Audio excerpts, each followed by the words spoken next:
Frank Martin, Jason Statham, is a highly skilled driver known only as the Transporter. The titular character is a former Special Forces officer who, disillusioned with his former leadership and tortured by the memories of his past, has been hired to transport 3 men, 254 kilos.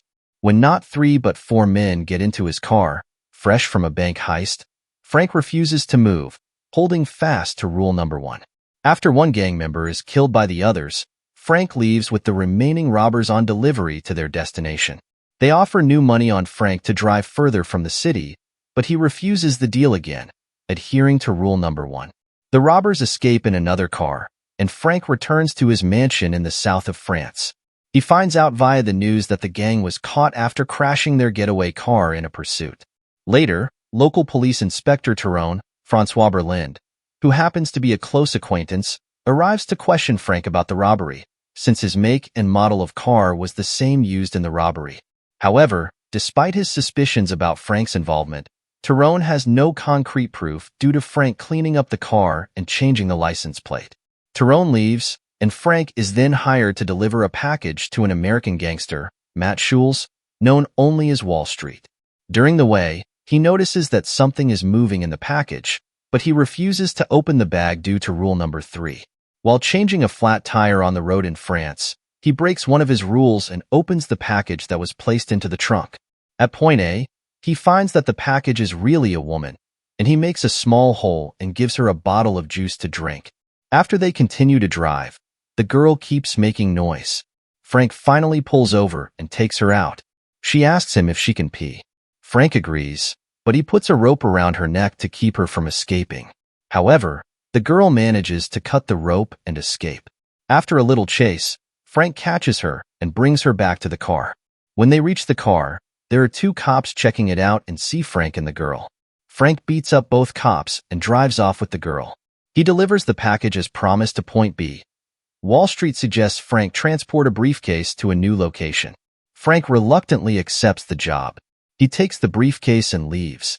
On the way, he stops at a gas station to eat and rest for a little while, but the briefcase turns out to be a bomb that destroys Frank's car in the parking lot, but leaves him unharmed.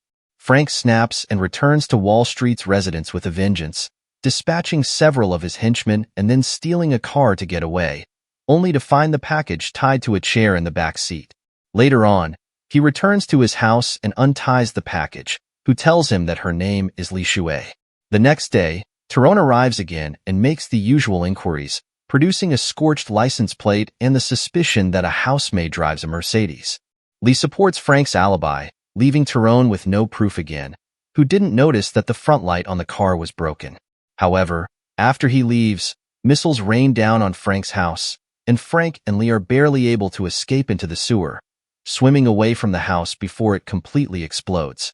They hide in an apartment in the city, but Tyrone finds them and takes them to the police station for questioning about the destruction of Frank's house. At the police station, Frank and Lee are able to deflect Tyrone's questions, and Lee manages to sneak onto Tyrone's computer to access information on Wall Street. She tells Frank that Wall Street is trafficking 2 shipping containers full of Chinese people, including her own father and family, and is planning to sell them into slavery. Lee and Frank go to Wall Street's office to find a shipping docket identifying the containers. However, Wall Street reveals that Lee's family is not in the containers. In fact, her father is the man responsible for the human trafficking. "I'll never change, so if you could, kill me," says Lee's father. Tyrone, who was following Frank, arrives at the office. Wall Street and Lee's father accuse Frank of kidnapping Lee and attempting to blackmail them. Unable to prove otherwise, Tyrone has Frank arrested and locked up in the station. At the station, Frank does his best to explain the situation to Tyrone. Tyrone agrees to abet Frank's escape as his faux hostage. Frank then tracks the criminals to the docks where they load the containers onto trucks. However, Frank is spotted and is forced to fight his way through the guards, failing to stop the trucks. He then steals a small airplane and parachutes onto one of the trucks, killing Wall Street and a number of his henchmen. After getting out of the truck, Frank is then ambushed by Lee's father. However, Frank is saved when Lee shoots her own father. Afterwards, Tyrone arrives with the police, and they rescue the people trapped inside the containers. Frank and Lee help load them into the ambulances. As the film ends, please subscribe for more movie updates.